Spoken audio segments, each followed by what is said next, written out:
안녕하세요. 저는 경기도에 살고 예비 쌍둥이 엄마입니다. 요즘 몸이 점점 무거워져 집에서 TV를 보며 뒹굴거리는 날이 많은데요.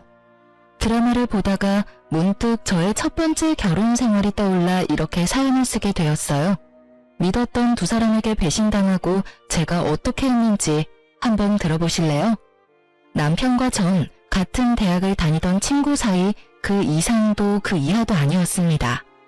한 학기가 지나갈 무렵 남편은 갑작스레 저에게 고백을 해왔고 전 그런 남편을 밀어냈어요. 남편이 싫은 것보단 연애 자체에 관심이 없었어요. 누굴 만나고 사랑하고 또 헤어지고 그런 것들이 저에겐 그저 감정 낭비처럼 느껴졌거든요. 하지만 남편은 지치지 않고 제 곁을 지켜주었고 전 남편과의 선을 긋고 친구로 지내고 있었어요. 그러던 어느 날 남편을 포함해 친구들과 다 함께 점심을 먹으러 가는 길이었어요. 신호등을 건너려는 순간 음주운전 차량이 빠른 속도로 저에게 돌진했고 곁에 있던 남편이 저를 구하려다 다리를 크게 다치는 사고가 일어났어요. 다행스럽게도 수술은 성공적으로 끝이 났고 저는 남편이 일어날 때까지 곁을 지켰습니다. 아직도 기억이 나네요. 마취에서 깬 남편이 저를 보고 했던 첫마디를요. 나 네 덕분에 군대는 안 가도 되겠어. 이 정도면 면제 아닐까? 그러면서 웃는데 이 남자 놓치면 안 되겠다는 생각이 들더라고요. 날 위해 목숨도 내놓는 남자. 이런 남자 놓치면 평생을 후회하겠다는 생각마저 들었어요. 남편과 저는 연애를 시작했고 졸업할 무렵에 남편과 저는 누가 먼저라고 할 것도 없이 취업에 성공했어요. 첫 직장이 생긴 25살에 저는 무섭게 밀어붙여 결혼까지 성공했어요. 사회 초년생이었던 남편과 저에겐 모아둔 돈이 있을 리가 없었고 시댁도 넉넉한 편은 아니었어요. 남편과 저는 원룸에서 시작하면 된다고 했지만 저희 부모님의 마음은 그렇지 않았죠. 우리가 돈이 없는 것도 아니고 있는데 왜 너희가 원룸에서 살아? 네 아빠랑도 이야기 다 끝냈으니까 잔말 말고 아파트 들어가서 살아. 우리 사위 혹시나 처가에서 집 사준다고 눈치 보거나 그러면 안 돼? 우리 사위는 내 딸 목숨 구해준 생명의 은인이자 새로 생긴 내 아들이니까 앞으로 우리 철부지 딸 잘 부탁해. 엄마의 말씀 그대로 친정에선 남편에게 늘 고마워했기에 불만은커녕 기쁜 마음으로 40평대 신축 아파트를 마련해 주셨습니다. 가전 가구는 남편과 제가 모았던 돈으로 채우고요. 그래도 모자라던 것은 살면서 채워 넣었어요. 연애 기간이 길었음에도 불구하고 가족이 된 남편은 또 다른 사람이더라고요. 하나부터 열까지 맞는 것이 어쩜 한 가지도 없는 것인지. 그래도 싸우거나 그러진 않았던 것 같아요. 눈만 마주쳐도 웃음이 터지니 어떻게 싸움이 되겠어요? 그런 저희를 보며 양가 어른들은 천생연분이 다름없다고 하셨었죠. 천생연분은 무슨 악연도 그런 악연이 없었는데 말이죠. 한창 노는 것이 좋았던 남편과 저는 제 친구 커플과 데이트를 즐겼어요. 10년 지기 제 친구는 물론이고 친구의 남자친구도 같은 학교 같은 과여서 넷이 어색함 없이 잘 어울려 다녔죠. 주말엔 캠핑, 평일엔 퇴근 후 반주를 즐기며 함께 시간을 보냈었는데 어느 순간부터 친구 커플의 다툼이 많아진다 싶더니 결국 헤어지더라고요. 사건은 그때부터 시작되었어요. 지훈이가 헤어지재. 나 이제 어떻게 해? 나 아직 지훈이 많이 좋아한단 말이야. 하나야, 그만 울어. 그러다 쓰러지겠어. 밥은? 밥은 먹었어? 한 끼도 못 먹었어. 지금은 밥보단 술이 더 생각나. 나랑 같이 술 한잔 해줄 수 있어? 아, 남편도 있는데 무리려나? 아니야. 술 한잔 하자. 남편도 같이 가서 마시면 되지 뭐. 친구는 생각보다 많이 힘들어했고 저희 부부는 그런 친구를 위로해 주었죠. 10년 지기가 이렇게 힘들어하는데 이 정도는 해줄 수 있다고 생각했으니까요. 하지만 호의로 베푼 시간이 길어지니 부담이 되었고 부담은 곧 불편으로 이어졌어요. 눈치가 없는 친구도 아닌데 친구는 눈치라고는 없는 사람처럼 저와 남편의 데이트에 당연하다는 듯 함께하기 시작했고 점점 더 불편해졌어요. 이건 아니다 싶었지만 워낙 친한 친구이니 딱 잘라 말하기도 그렇더라고요.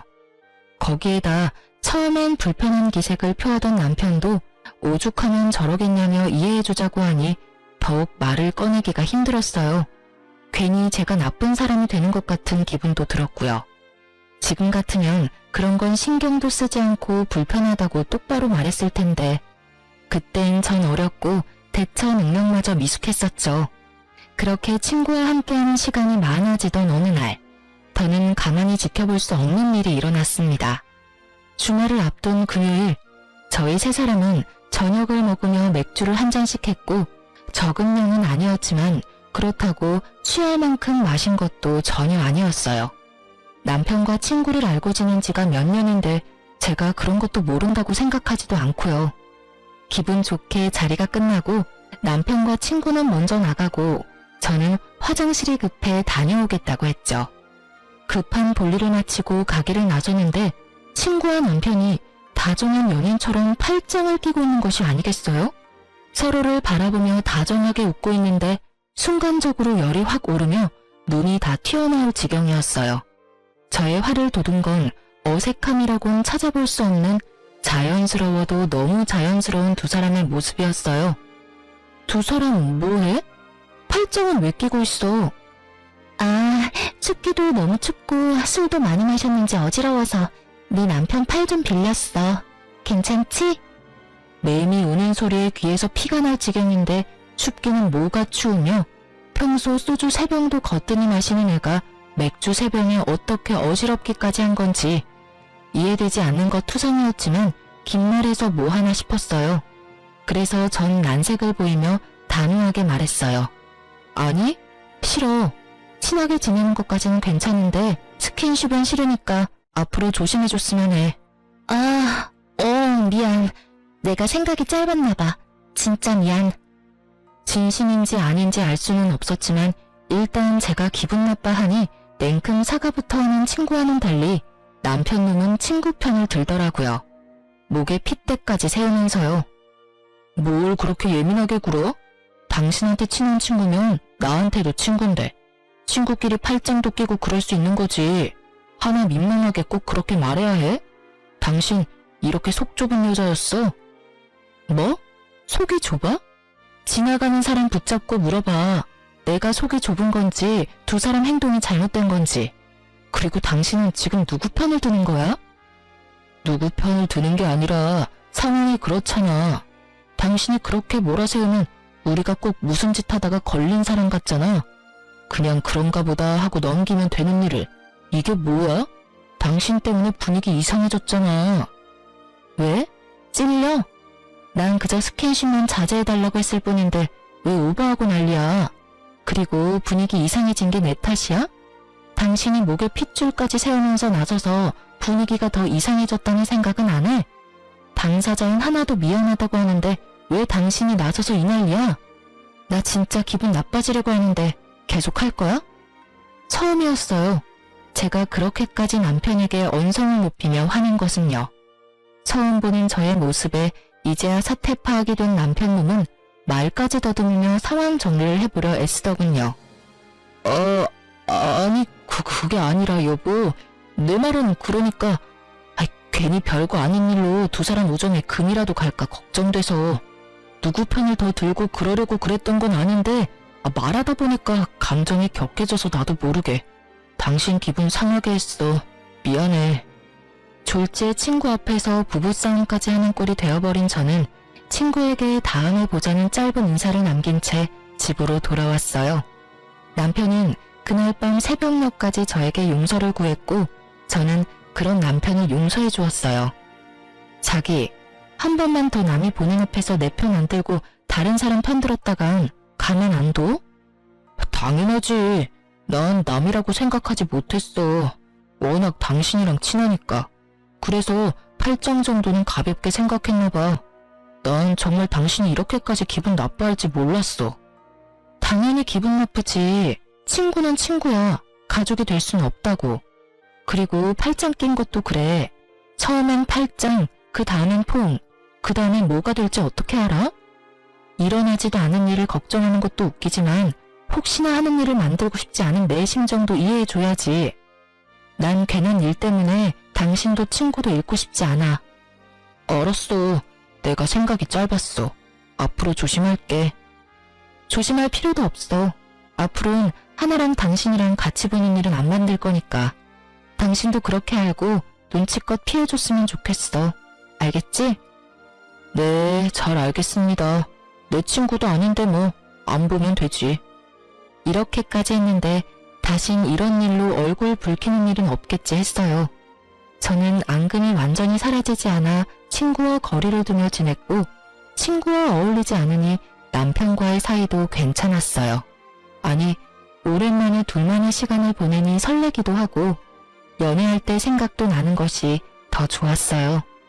그렇게 둘만의 시간을 보내며 친구와 거리를 두던 어느 날, 제 인생을 송두리째 바꿔버릴 사건이 일어났습니다. 전 그날따라 이상하리만큼 일이 잘 풀렸어요. 지금 생각해보면 그날은 저에게 운수 좋은 날이었던 것 같아요. 유명 소설 속 의미도 말 그대로의 의미도 되는 운수 좋은 날이요. 그날따라 월 마감 보고서도 한 번에 통과하고 버스 정류장에 도착하자마자 버스가 오고 심지어 지옥 같은 퇴근 시간에 신호 한 번 걸리는 일 없이 빠르게 집에 도착했죠. 혼자 콧노래를 부르며 현관문을 열었고 집안엔 당황하는 남편과는 상반되게 차분하게 소파에 앉은 친구가 있었어요. 두 사람 사이엔 거리가 꽤 있었는데도 왜인지 이상한 분위기에 화가 확 나더라고요. 거기에다 저도 없는 집에 남편과 함께 있는 친구. 여러분은 이해가 되시나요? 전 이해가 되지 않았고 표정 관리조차 되지 않더군요. 남편은 말을 더듬으며 무슨 말이라도 하려고 했고 전 남편의 말이 들리지 않았어요. 그게 아니라 무슨 상황인지 설명 좀. 오늘 온다는 말 없었잖아. 아니, 연락도 안 했잖아. 근데 왜 나도 없는 집에 이러고 있는지 설명이 좀 필요할 것 같은데. 남편보다 친구의 설명이 필요한 상황이라 생각했기에 저는 친구를 보며 물었고 친구는 한숨을 쉬더니 안이 굽던 말투로 말을 하기 시작했어요. 아, 미리 연락 못한 건 미안. 요즘에 네가 나 피하는 것 같아서 서프라이즈 파티라도 하려고 온 거여서 연락할 수가 없었어. 너한테 연락하고 오면 그건 서프라이즈가 아니잖아. 그리고 우리 10년 된 친구야. 그런 사이에 굳이 꼭 연락까지 하고 와야 해? 너 변했어. 우리 우정이 이것밖에 안 되는 거야? 나 섭섭해지려고 한다 얘. 서프라이즈 파티는 개뿔. 이 정도면 서프라이즈 빅엿을 준비한 거 아닌가요? 전 어이가 없어서 헛웃음이 나왔어요. 하나야, 나야말로 섭섭해지려고 해. 네 말대로 우리가 10년 지기 친구인데 내가 그런 식으로 행동하고 너도 눈치란 게 있으면 한동안은 거리를 둬야겠다. 이런 생각쯤은 해야지. 저번에 우리가 얼굴 붉힌 이유가 있는데 네가 조금이라도 내 생각을 했다면 나도 없는 집에 내 남편이랑 너랑 둘만 있어야 하는 일을 만들었을까? 글쎄, 난 아닌 것 같은데. 이건 나를 위한 서프라이즈 파티가 아니지. 최혜진, 너 진짜 말 이상하게 한다. 내가 네 남편한테 무슨 짓이라도 한대. 왜 저번부터 별것도 아닌 걸로 사람 이상하게 만들어. 오늘도 그래. 나는 너랑 사이가 이상해진 것 같아서 좀 풀어보려고 기껏 바쁜 시간 쪼개서 찾아왔는데 그럼 나한테 한다는 말이 고작 이거야? 너 혹시 의부증이야? 그렇지 않고서는 지금 이 반응 일반적이지 않잖아. 뭐? 의부증? 너 말 다 했어? 네 행동 이상한 건 생각 안 하고 누굴 정신병자로 몰아. 진짜 기가 막히고 코가 막혀서. 당신 생각도 그래? 당신도 내가 심하다고 생각해? 문득 남편의 생각이 궁금했어요. 전 아무리 생각해도 저의 반응이 심하다는 생각이 들지 않았으니까요. 그게 사실은 나도 하나랑 같은 생각이야. 별거 아닌 일 같은데. 당신이 자꾸 그런 식으로 말하니까 우리도 곤란하다고. 의심도 그 정도면 병이야 여보. 그러니까. 저는 한순간에 의부증 환자에 의심병 환자까지 되었더라고요. 두 사람의 생각이 그러하든 말든 전 친구에게 이만 가줬으면 좋겠다고 했고 친구도 기분이 많이 상했는지 아무런 말도 하지 않고 가더군요. 친구가 돌아간 뒤 남편과 저의 본격적인 부부싸움이 시작되었어요. 의심병? 당신 그걸 말이라고 해? 다른 사람도 아니고 어떻게 당신이 그런 식으로 말을 해? 그렇잖아.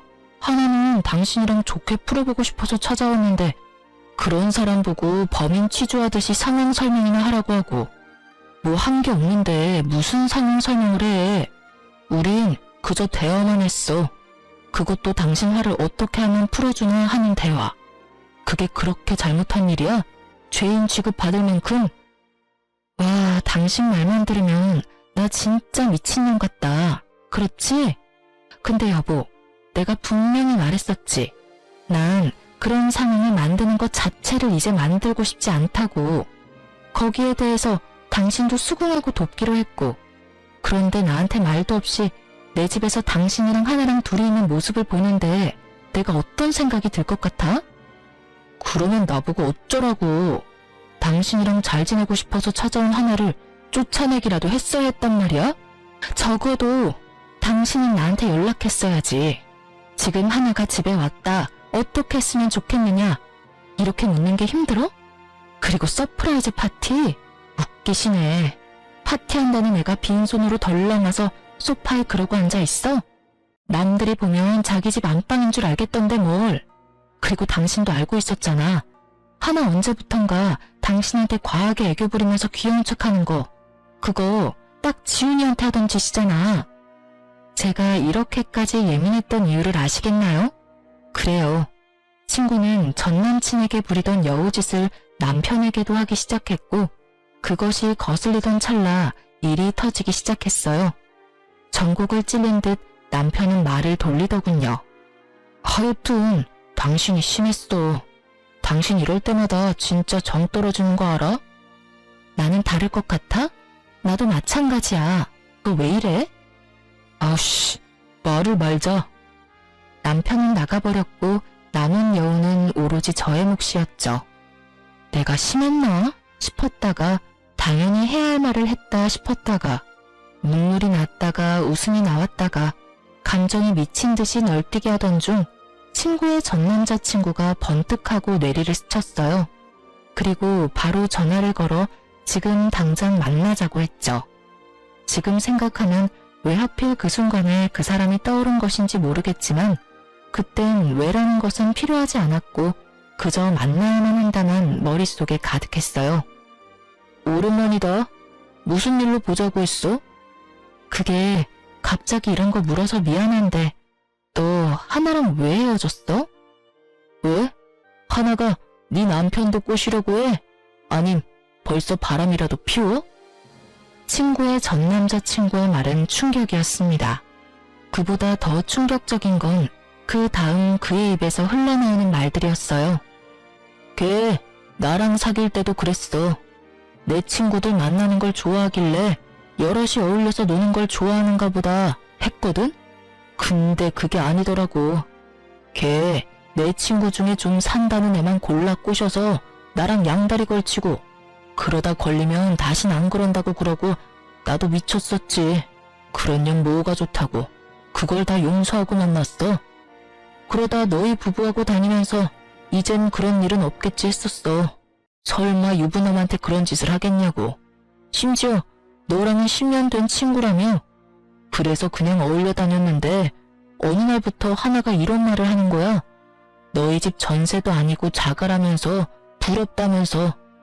나이도 어린데 네 남편 능력이 좋은가 보다 하면서 한두 번도 아니고 너희 부부 만나고 왔다 하면 그런 말 하길래 나도 오만정이 떨어져서 헤어진 거야.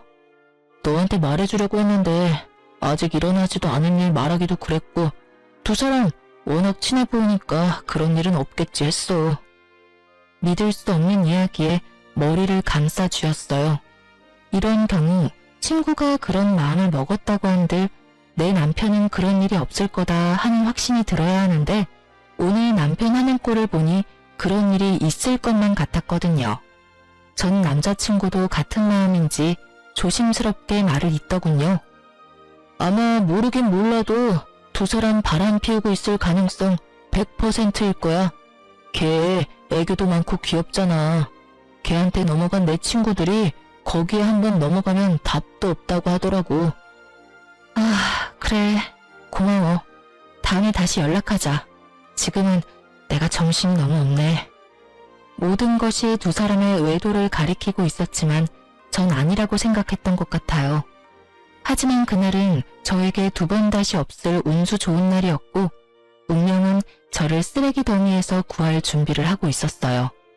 평소엔 후문으로 다니지 않는 저인데 그날따라 택시기사님이 후문에 내려주셨고 전 굳이 정문으로 차를 돌리지 않고 바람이라도 쐴 겸 그곳에서 내렸죠. 그렇게 얼마나 걸었을까요? 단지 내 길을 따라 걷는데 으슥한 곳에서 대화 소리가 들려 걸음을 멈춰 세웠어요. 두리번거려도 사람은 보이지 않고 익숙한 목소리만 들려왔어요. 목소리를 따라간 곳엔 남편과 친구가 있더라고요. 전 숨을 죽이고 두 사람의 대화를 엿들었죠. 그러게 이게 무슨 꼴이야. 내가 찾아오지 말랬잖아. 그러다 상간녀 소송이라도 당하면 어쩌려고 그래? 보고 싶은 걸 어떻게 해. 그리고 예진이 그게 그렇게 나올지 몰랐지. 개집애 총만 좋아서는. 자기 같으면 눈 안 뒤집히겠어. 누가 친구 남편 팔짱을 끼고 친구도 없는 집에 찾아와서 그러고 있냐? 그러니까 뭐든 적당히 하라고, 적당히. 아, 몰라. 그냥 예진이 쫓아내면 안 돼? 그 집 당신 집이라며. 맞지? 그렇지. 그러면 그냥 예진이만 쫓아내고 내가 들어가서 살면 되겠네. 난 예진이가 쓰던 살림 그대로 써도 상관없어. 응? 자기도 예진이처럼 뻣뻣한 여자보다 나처럼 귀엽고 사랑스러운 여자가 좋다며. 일단 좀 기다려. 이혼이 그렇게 쉬운 줄 알아? 나 사랑한다며. 이젠 앞돈이라며. 혹시 다 거짓말이었던 거야? 왜? 막상 헤어지려면 아쉽니? 아니야, 그런 거. 내가 사랑하는 건 너뿐이야. 내 맘 알지? 예상은 했지만 두 눈과 귀로 보고 듣고 나니 눈앞이 캄캄해지더라고요. 그대로 있다간 울음이 터질 것만 같아 황급히 자리를 피했습니다. 집으로 돌아온 저는 안방 욕실에 물을 틀고 한참을 울었어요. 몸을 던져 저를 구하던 남편의 모습이 아직도 눈에 훤한데 그 사람은 어디로 간 걸까요? 10년 동안 함께한 시간이 얼만데 친구는 왜 하필 저에게 이런 짓까지 할까요? 제가 모르는 사이 그 두 사람에게 무슨 큰 잘못이라도 했던 것일까요? 그렇지 않고선 두 사람이 저한테 이런 짓까지 할 리가 없잖아요.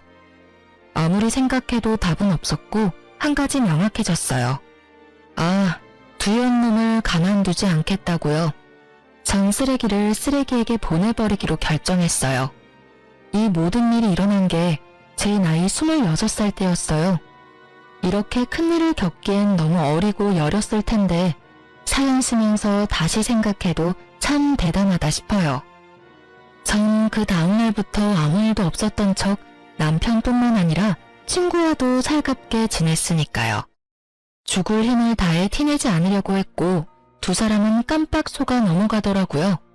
제 머릿속엔 오로지 남편이 빈 깡통임을 들키지 않고 친구년에게 조용히 넘겨야 한다는 생각뿐이었어요. 돈만 밝히던 상간녀에게 빚뿐인 남편을 선사하는 것이야말로 최고의 복수가 될 테니까요. 저의 이런 마음도 모르고 남편 놈은 저에게 설설 기더라고요. 때마침 물 먹는 하마처럼 돈 먹는 시댁에서 돈도 요구해왔고요. 하늘이 절 돕는다는 생각마저 들 정도로 저의 계획대로 되어가고 있었어요. 여보, 고마워. 난 내심 당장이라도 이혼하자고 하면 어떻게 해야 하나 싶었다니까. 엄청 화는 났었는데 이젠 뭐 괜찮아. 그건 그렇고 어머님께 또 연락 왔던데. 또? 이번엔 얼마나 필요하시대? 1,000만 원 정도 필요하신가 봐. 당신도 알다시피 나도 돈 없어서 이번에도 못 드린다고 했어. 당연하지. 당신이나 나나 돈이 어디 있다고 계속 돈 부탁을 하시는지. 우리 집이지만 답답하다 답답해. 연기를 어쩜 이렇게나 잘하는지 사실 다 알고 있었습니다. 매번 말은 저렇게 해도 뒤로 저 몰래 도와주고 있다는 사실을요. 심지어 마이너스 통장 한도가 간당간당한다는 사실도요.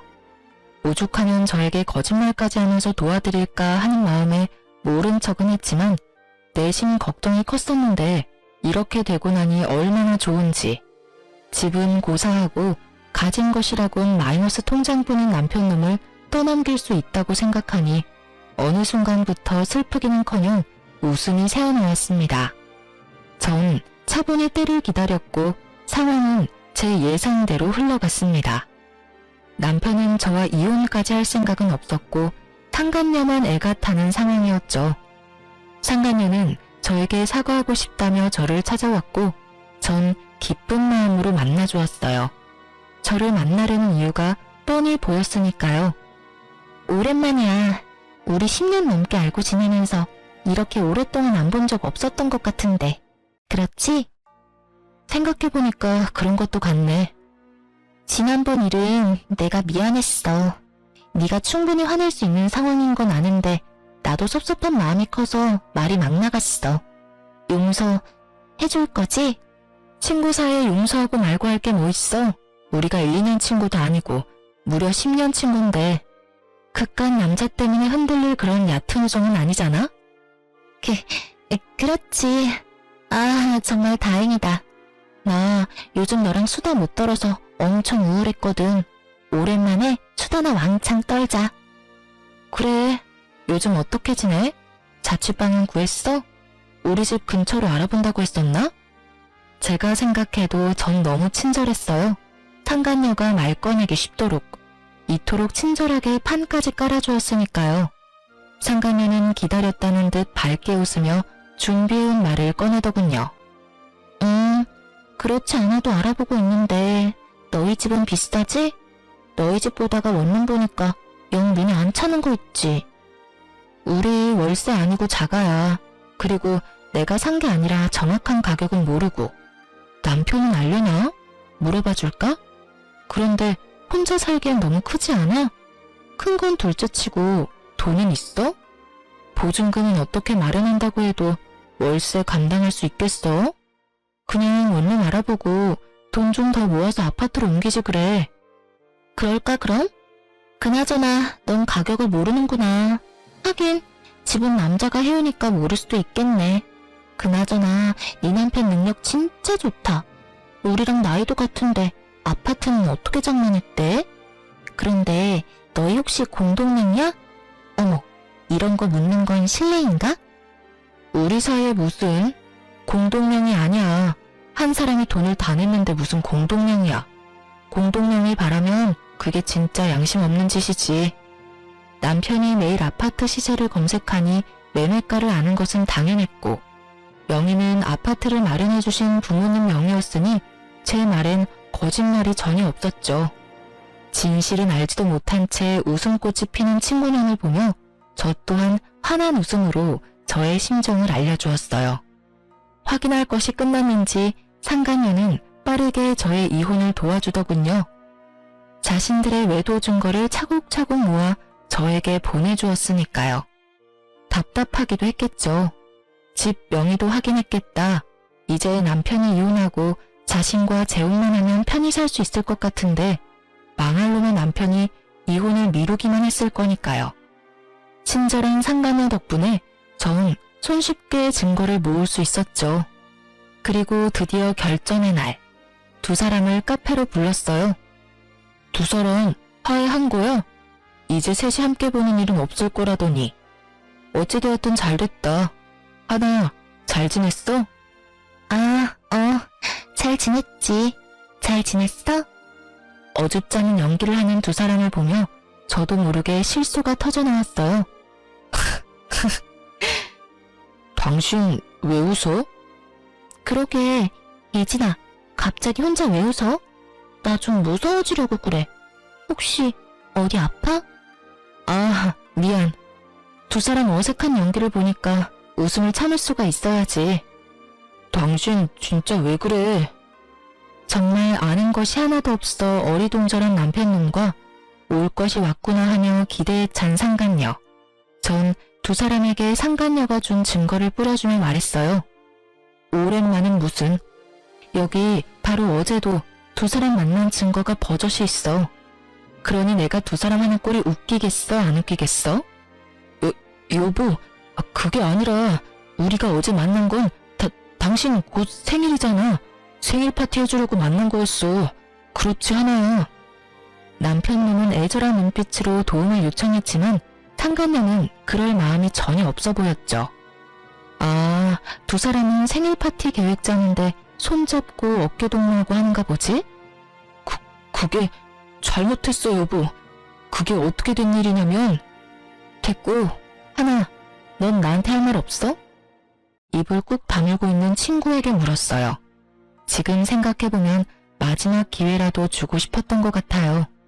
10년 세월 이대로 끝내고 싶지 않았던 마음도 있었던 것 같기도 하고요. 여러분이 보기엔 바보 같겠지만 전 그랬어요. 하지만 상간녀는 그런 저의 호의를 완전히 찢어버렸습니다. 왜? 사과라도 하길 바라니? 어쩌지? 난 전혀 미안하지 않은데. 알다시피 나 이 사람 사랑해. 이 사람도 나 사랑한다고 하고. 어쩌겠어, 우리 마음이 이런 걸. 구질구질하게 붙잡을 생각하지 말고 이혼해줬으면 좋겠어. 걱정하지 마. 구질구질하게 매달리는 일 따윈 없을 테니까. 네가 그런 부탁하지 않아도 오늘 말하려고 했어. 들었지? 우리 이혼하자. 초스피드로 전개되는 대화에 남편놈은 눈을 굴리기 바빴습니다.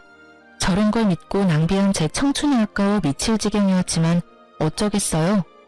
이미 시간은 지났고 되돌릴 순 없는 일인걸요. 그렇기에 전 더는 시간 낭비할 필요 없이 이혼을 진행했습니다. 친절한 증거 덕분에 저의 이혼은 빠르게 진행되었고 그 흔한 물벼락 한번 날리지 못했지만 이혼이 확정되는 날 물벼락을 좋기 100대는 날린 통쾌함을 맛보았네요.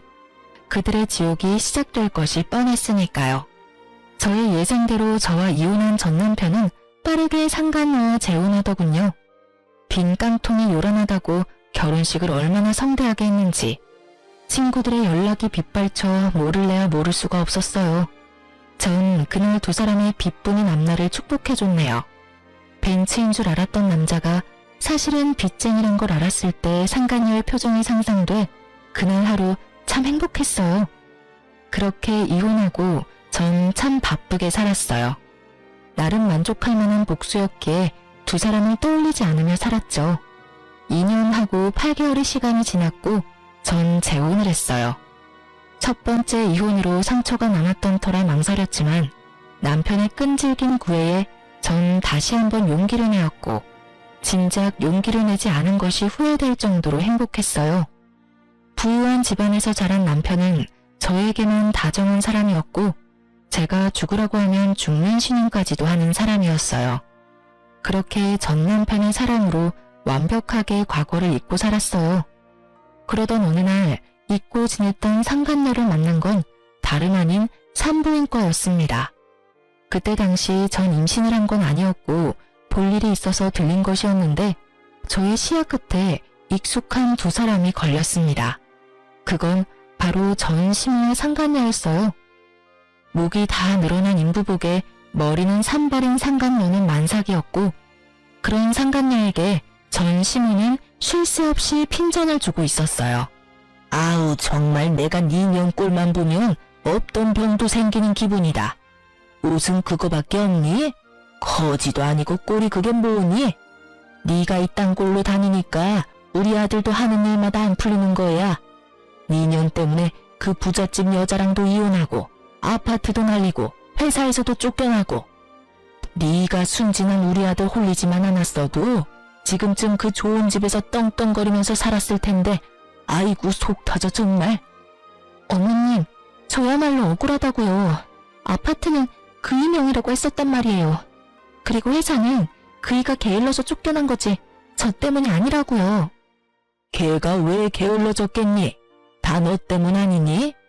그 좋은 집 살다가 너 때문에 단칸방살이에 빚만 갚게 생겼으니 일할 맛이 나겠어? 어머님은 왜 매번 제 탓만 하세요? 저도요 어머님 뱃속에 애 때문에 참고 살아요. 누군 같이 살고 싶어서 사는 줄 아세요? 너 말 한번 잘했다. 이 와중에 임신이 하고 싶더니 몸 관리를 어떻게 했길래 덜컥 임신이나 해서는 그나마 아들이라니 내가 병원이라도 같이 와주는 줄 알아. 어휴, 꼴 보기 싫어. 나 먼저 갈 테니 집엔 알아서 와. 꼴도 보기 싫다며 떠나는 전시모를 뒤로 상간녀는 눈물을 훔치더라고요. 그러다 문득 시선이 신경이 쓰였는지 주변을 둘러보는데 그 순간 저와 눈이 딱 마주쳐버렸어요. 한눈에 저를 알아본 상간녀는 무서운 기세로 저에게 다가와 다짜고짜 따지기 시작했어요. 내 꼴이 우습니? 이게 다 너 때문이야. 나한테 왜 거짓말했니? 그때 네가 그 인간이 아파트는커녕 빚뿐이라는 말 한마디만 해줬어도 내가 이 모양 이 꼴로 살진 않았을 거 아냐. 이게 다 너 때문이라고. 상간녀의 뻔뻔함에 할 말을 잃은 것도 잠시 저도 한마디 해주었어요. 정신 좀 차려. 고작 아파트 한 채 눈 뒤집혀서 10년지기 뒤통수 때리고 남편 뺏어간 주제에 어디서 고개 빳빳이 쳐들고 남 탓이야, 남 탓이. 그리고 왜 말 안 했냐고? 몰라서 묻니? 가난한 시댁에 가진 거라곤 마이너스 통장뿐인 거지 남편 데리고 가준다는데 너 같으면 말하겠어? 뭐라고? 그래서 나한테 미안한 마음이 조금도 없다는 말이야? 넌 어쩜 그렇게 뻔뻔하니? 이야, 내가 이 말을 이렇게 돌려주게 될지 몰랐네. 잘 들어. 그럼 내가 미안하다고 사과라도 하길 바라니? 어쩌지? 난 전혀 미안한 마음이 없는데. 구질구질하게 옛일이나 들먹일 거면 가던 길이나 가. 네 얼굴 보고 있는 것도 역겨우니까. 전 상간녀가 저에게 했던 말을 그대로 돌려주었고 틀린 말이 하나 없는 제 말에 지기 싫은 상간녀는 순식간에 태세를 바꾸어 말을 돌렸어요. 하여튼 넌 아직도 혼자니? 재혼했다는 소식은 못 들었는데. 그런데 산부인과엔 웬일이야? 혹시 어디 아파? 폐경이니? 요즘 그런 애들 많다더라. 왜 스트레스 심하거나 그러면 조기 폐경 도구 한다잖아. 남편 뺏기고 충격이 심했나 봐. 미안해서 어떡하니? 나만 행복해서. 넌 아직도 내 소식 묻고 다니니? 그 정도면 거의 스토커 수준이야 너. 나한테 집착 좀 하지 마. 네 남편 두고 왜 나한테 집착을 하는지 모르겠다 얘. 그리고 혹시 이런 말 아니? 착각은 자유라는 말. 아무리 자유라지만 그 정도면 병인 것 같은데. 산부인과 말고 정신과부터 다녀. 그러다 큰일 나 너. 뭐라고? 너 진짜 말이면 단 줄 알아? 아니다. 나한테 남편까지 뺏겼는데 뭔들 못 들어주겠니? 네가 아무리 바라 그래도 내가 승자고 넌 패자니 말이야. 승자라고 하기엔 네 꼴이 참 비루하지 않아? 꼴이 그게 뭐야? 거울도 안 보고 다녀? 집에 거울이 없는 거야 설마? 목 다 늘어난 인부복은 둘째치고 머리는 좀 빗고 다녀. 빚 그까짓 거 얼마나 한다고? 빚이 아무리 많아도 빚 정도 살 돈은 있지 않아? 다 네 걱정돼서 그래. 한 번 핀 바람 두 번은 더 쉽지 않겠어? 좀 꾸미고 다녀. 근데 내 꼴이 어때서? 자다가 바로 나와서 그래. 그리고 우리 그이 나 얼마나 사랑하는데. 그러니 너랑 이혼하고 나한테 왔지. 돈이 좀 없어서 그렇지 나한테 얼마나 잘하는지 몰라. 이런 게 행복이구나 싶다니까. 얼마나 필사적으로 사랑받는 척 행복한 척을 하는지 불쌍할 지경이었어요. 상간녀의 필사적인 연기가 계속되던 그때 의사 가운을 입은 남자가 저를 불렀어요. 여보. 그래요. 제 남편은 산부인과 의사였고 남편을 보기 위해 병원에 잠시 들린 것이었어요. 적절한 타이밍에 나타난 남편이 얼마나 반가운지. 다정하게 저를 부르는 의사 남편을 본 상간녀는 많이 놀랐는지 그 퀭한 눈알이 튀어나오겠더라고요. 하긴 퀭한 눈알이 튀어나온다 한들 이상한 일은 아니었죠. 아직도 자신이 뺏은 전 남편을 잊지 못해 혼자 청승맞게 살고 있는 걸로 생각하고 있었을 테니까요. 그렇게 저를 위안 삼으며 그 지옥 같은 삶을 견뎠을 테니까요. 그런데 불행해야만 하는 제가 재혼한 것도 배가 아픈데 하필 그 남편이 의사이니 그 배알이 얼마나 꼬이겠어요? 이러려고 의사 남편과 재혼한 건 아니었는데 그날만큼은 가운 입은 남편이 그렇게 자랑스러울 수가 없었어요. 믿을 수 없는 사실에 상간녀는 개거품을 물며 절규하기 시작했어요. 아니야. 그럴 리가 없어. 넌 나한테 다 뺏기고 불행했어야지. 내가 누구 때문에 이렇게 사는데? 내가 왜 이렇게 살게 됐는데? 미친 사람처럼 상간녀가 울분을 토해내는 동안 제 곁으로 온 남편은 위험한 상황이라 생각했는지 저의 어깨를 감싸주더라고요. 그런 모습을 본 상간녀는 마지막 발악이라도 하는지 저를 모함하기 시작했어요. 안녕하세요. 저 예진이 친구인데 혹시 예진이가 어떤 애인지 알고 결혼하셨어요? 예, 아주 질 나쁜 애예요. 친구 남자친구 뺏는 거는 기본이고요. 남자친구 있으면서 조건 더 좋은 남자 나타나면 양다리 문어다리까지 걸치던 애였다고요. 조심하세요. 지금도 바람피고 있을지 누가 알겠어요?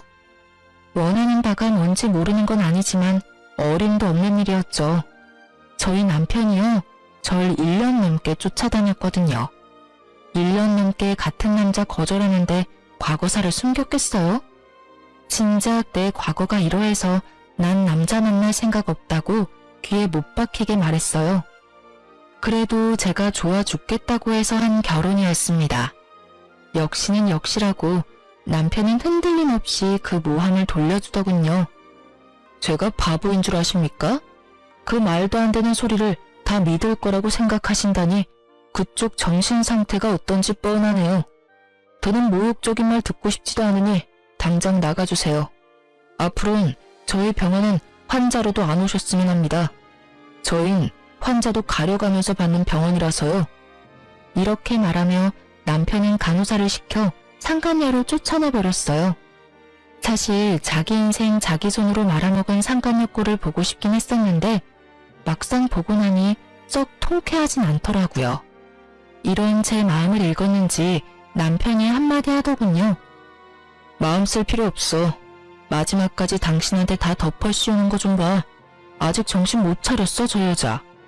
어떻게 뱃속에 애까지 가진 여자가 심보가 그따윈지. 에휴, 그런 집에서 태어날 애가 불쌍하다 불쌍해. 당신 탓으로 생각할 필요도 없고 불쌍하다 생각할 필요도 없어. 자기 자리 자기가 찾아간 건데 뭐. 남편 말을 들으니 마음이 한결 편안해지더라고요.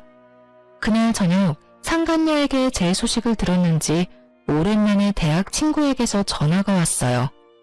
덕분에 그들이 어떻게 나락으로 떨어지게 됐는지 자세히 알 수 있었어요. 오늘 그 배신자는 만났다며? 나한테 전화와서 개거풍문인데 귀 따가워서 혼났어. 어떻게 거기서 딱 만나니? 나 통화하는 내내 얼마나 통쾌하던지. 하나 걔 몰골 엉망이지? 안 봐도 뻔해. 쫄딱 망한 남편에 돈 나올 구멍이라고는 없는 시댁. 뻔하지 뭐. 말도 못하게 엉망이더라. 그런데 집이 그렇게나 힘들어? 빚은 있어도 대기업 월급이면 못 갚을 정도는 아닐 텐데. 생각보다 더 엉망이라서 깜짝 놀랐잖아. 내가 그놈의 정이 뭔지 회사엔 바람 피워서 이혼했다고 알리진 않았거든. 아, 넌 아예 귀 닫고 살았으니 아무것도 모르겠구나. 네 전 남편 너랑 그렇게 이혼하고 하나랑 바로 결혼했잖아.